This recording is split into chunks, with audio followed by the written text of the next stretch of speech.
Ramazan bayramında 9 günlük tatilin ardından bu meclis toplantımızı gerçekleştiriyoruz tabi. Öncelikle Ramazan ayımızın ve Ramazan bayramımızın tekrar toplumumuza, Malatya'mıza hayırlar getirmesini, inşallah bir sonraki Ramazan ve Ramazan bayramına tekrar ulaşmayı sağlık saat içerisinde gene burada birleşmeyi Allah nasip etsin diyorum. 18 Mart Çanakkale Zaferi ve Şehitler Haftası münasebetiyle aziz şehitlerimizi bir kez daha rahmet ve şükranla andık. Bulunduğumuz coğrafyada yüreğimiz ne yazık ki bayram sevincinin tam anlamıyla yaşayamadık bizler. Malum işte Gazze'deki hepiniz biliyorsunuz, çocuklar bayram elbisesi giyeceğine bombaların altında yaşamlarını sürdüler. Ve özellikle Ramazan ve bayramda ateş altındaydı. Çoluk çocuk demeden zalimliklerine, katilliklerine devam ettiler. Bu hafta aynı zamanda polis haftası.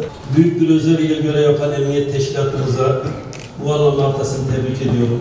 Geçtiğimiz hafta kalp krizi sonucu hayatını kaybeden hemşerimiz Pazarcık Emniyet Müdür Vekili Mehmet Baran'a da Allah'tan rahmet diliyorum. Geçtiğimiz ay Çevre Şehircilik ve İklim Değişikliği Bakanımız Sayın Murat Kurum ile Ulaştırma ve Altyapı Bakanımız Abdülkadir Uraloğlu Beyefendi geldiler buraya. Bu vesileyle kentsel dönüşüm ve ulaşım projelerimizi gözden geçirme fırsatı yakaladık. Ramazan ayı boyunca hemşehrilerimizin manevi iklimi yaşayabilmesi adına yoğun etkinlikler düzenledik. Biliyorsunuz Sanat Sokağı, Kernek Meydanı ve İnönü Caddesi'nde ışıklandırmalar yaptık. Ramazan'ın ruhuna uygun bir süslemeler yaptık. Çocuk şenlikleri organize ettik. Gençler, kadınlar, meclis üyeleri, muhtarlar, basın mensupları, şehit ve gazi aileleriyle, iş insanlarla yönelik geniş katılımlı iftar programları gerçekleştirdik. Konserler, konferanslar, tiyatro gösteriler düzenledik. Etkinliklerimize toplamda yaklaşık 130 bin hemşehrimizin katılımını sağladık. Ramazan ayında genç kart uygulamamızı başlattık. Bu genç kart 70 civarında firma sisteme dahil oldu arkadaşlar. Gençlerimiz bu kart sayesinde hem belediyedeki tesislerde hem de bu anlaşmalı olduğumuz yerlerde indirimli alışverişte bulunacaklar. Depremde yıkılan şehir mezarlığındaki cami iş insanımız Arif Karaca ile konuştuk ama caminin yerini biliyorsunuz ufak bir değişiklik yaptık. Önce cami sadece mezarlığın içine hitap ediyordu. Ama biz şimdi dedik ki hem öyle bir konuma getirdik ki hem Kuzey Kuşak yolu, hem işte Dilek yolu, hem işte mezarlık, ön tarafı hakikaten içerisinde mezarlığa hitap etsin.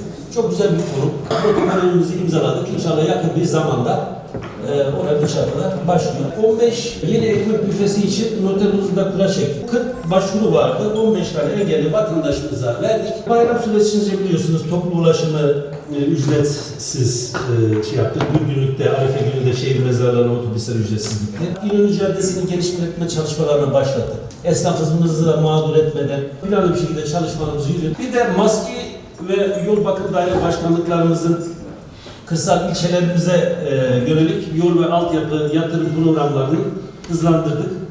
Bu programı sizlerle paylaşarak birlikte görüş alışverişinde bulunuruz arkadaşlar.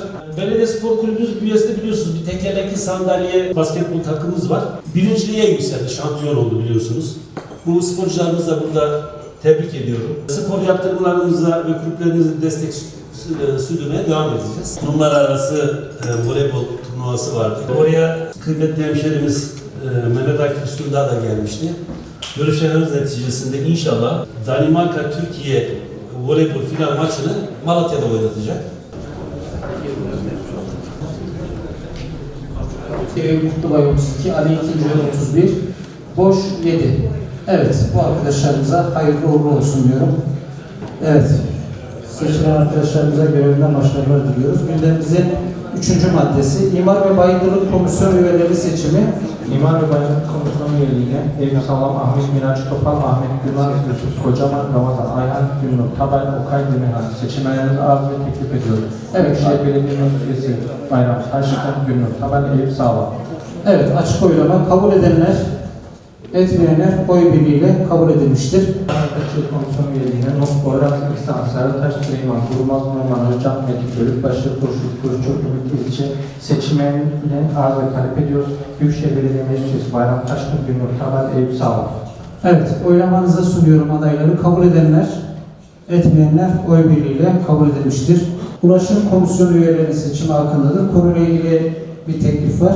Buyurun. Ulaşım Komisyonu üyeliğine Ali II. Yunus Emre, Karaman Ramazan, Çetin Süleyman, Durmaz Gazi, Karakaya Erbil, Günaydın Serdar, Uçak seçimlerini az ve teklif ediyoruz.